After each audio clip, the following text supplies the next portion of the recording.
नमस्कार दोस्तों, doctor R के टीवी चैनल में आपका हार्दिक स्वागत है। दोस्तों, योग क्या है? पार्ट 1 में हमने योग के बारे में कुछ प्राथमिक जानकारी प्राप्त की है और इसी विषय में आगे बढ़ते हुए आज हम अद्भुत लाभदायी भस्त्रिका प्राणायाम के बारे में बात करेंगे। लेकिन इससे पहले हम प्राणायाम के बारे में कुछ जरूरी जानकारी प्राप्त करेंगे। जैसे योग के अनेक प्रकार हैं, वैसे ही प्राणायाम के भी अनेक प्रकार हैं। जैसे कि भस्त्रिका प्राणायाम, कपालभाति प्राणायाम, अनुलोम विलोम प्राणायाम, भ्रामरी प्राणायाम, उज्जाई प्राणायाम, शीतली और शीतकारी प्राणायाम आदि। प्राणायाम का मतलब है प्राण का आयाम करना। दोस्तों, वायु ही इस शरीर का शासक है। वायु की शक्ति द्वारा ही इंद्रिय, मन, बुद्धि सभी संचालित होते हैं और उसमें प्राणवायु ही प्रधान है। प्राणवायु मन को चंचल कर देता है और उसी चंचल मन द्वारा विषयों का भोग होता है। वायु स्थिर होने पर मन प्राण के साथ मिलकर एक हो जाता है। श्वास को इधर इधर हिलाते डुलाते रहने से वायु स्थिर होता है और स्थिरत्व का नाम ही योग है। जीवन मात्र चंचल है, इसलिए स्थिर पद के बिना जीवन में कोई गति नहीं हो सकती। जब हमारा मन स्थिर हो जाता है तो मन में अनावश्यक इच्छाएं नहीं होती।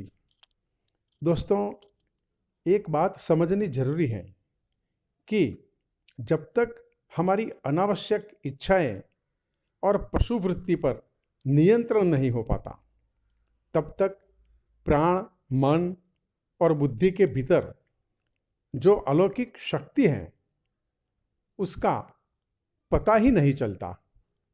जिस अलौकिक शक्ति से ही हमारा शारीरिक, मानसिक, सामाजिक व सांसारिक दुख मिटाया जा सकता है। तो दोस्तों, आइए अब हम भस्त्रिका प्राणायाम के बारे में बात करें। 2.5 सेकंड में दीर्घ सांस लेना और 2.5 सेकंड में सांस को छोड़ना, इसे भस्त्रिका प्राणायाम कहते हैं। इसमें लंबा गहरा सांस लेना है। सामान्य रूप से हम किसी एक नॉस्ट्रिल से ही सांस लेते हैं, जैसे कि दाहिनी या बाईं, अर्थात सूर्य नाड़ी या चंद्र नाड़ी से। लेकिन भस्त्रिका करने से हमारी दोनों नाड़ियां खुल जाती हैं और फिर हमारी जो मध्य नाड़ी होती है, जिसे सुषुम्ना नाड़ी कहते हैं, वह भी खुल जाती है। हमारी तीनों नाड़ियां जागृत होती हैं। तो यह हमारा वात, पित्त और कफ को संतुलित करती है, जो हमारे शारीरिक और मानसिक स्वास्थ्य के लिए बहुत ही महत्वपूर्ण है।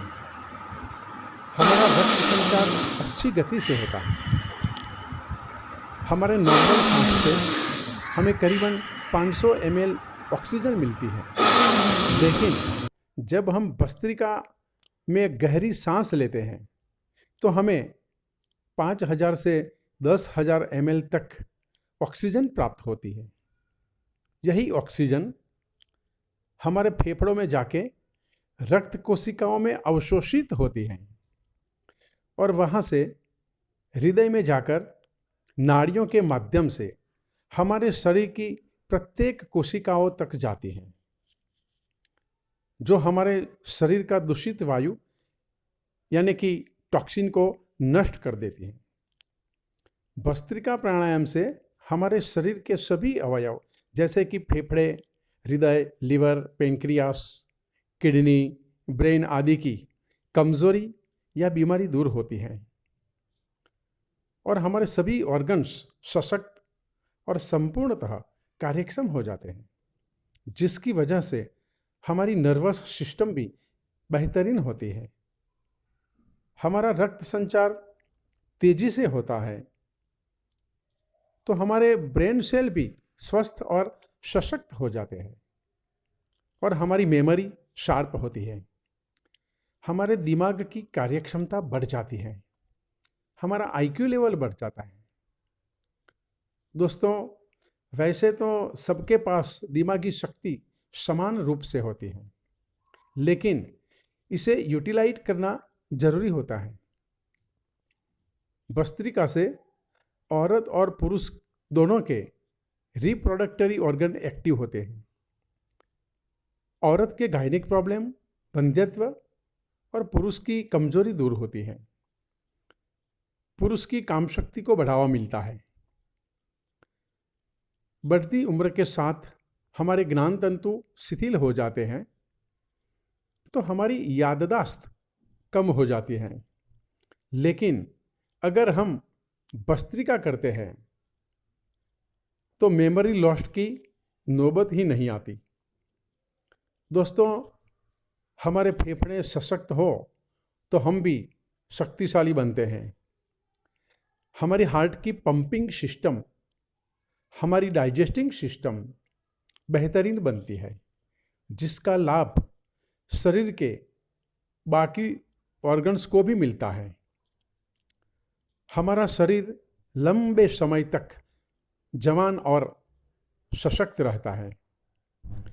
दोस्तों, अब भस्त्रिका कैसे करें, इसके बारे में जरा ध्यान से सुनिएगा। सुखासन, पद्मासन, सिद्धासन या वज्रासन में से कोई भी एक सानुकूल आसन में बैठकर हम भस्त्रिका प्राणायाम कर सकते हैं। 2.5 सेकंड में सांस लेना और 2.5 सेकंड में सांस को लयबद्ध तरीके से छोड़ना है। इस स्थिति में 1 मिनट में 12 दफे प्राणायाम होगा। एक आवृत्ति में कम से कम 5 मिनट तक भस्त्रिका करना है।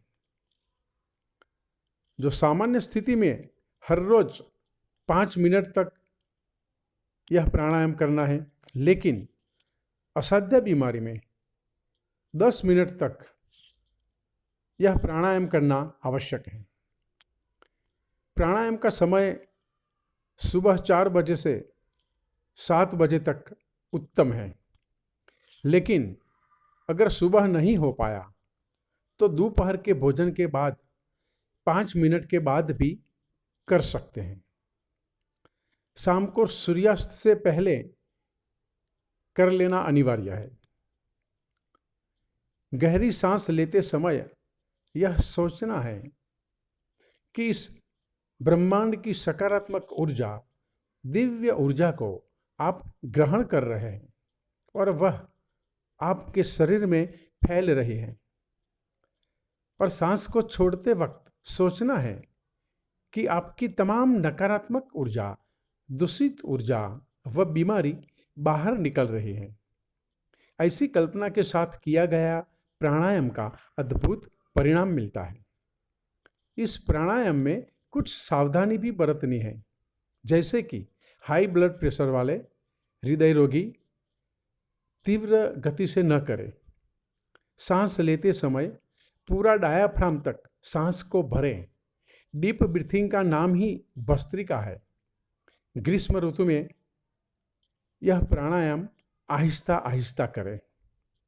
तो दोस्तों, आप आज से ही नियमित रूप से भस्त्रिका प्राणायाम शुरू कर दें और दीर्घ आयु तक स्वस्थ, सशक्त और जवान रहे, ऐसी शुभकामना के साथ आपका धन्यवाद।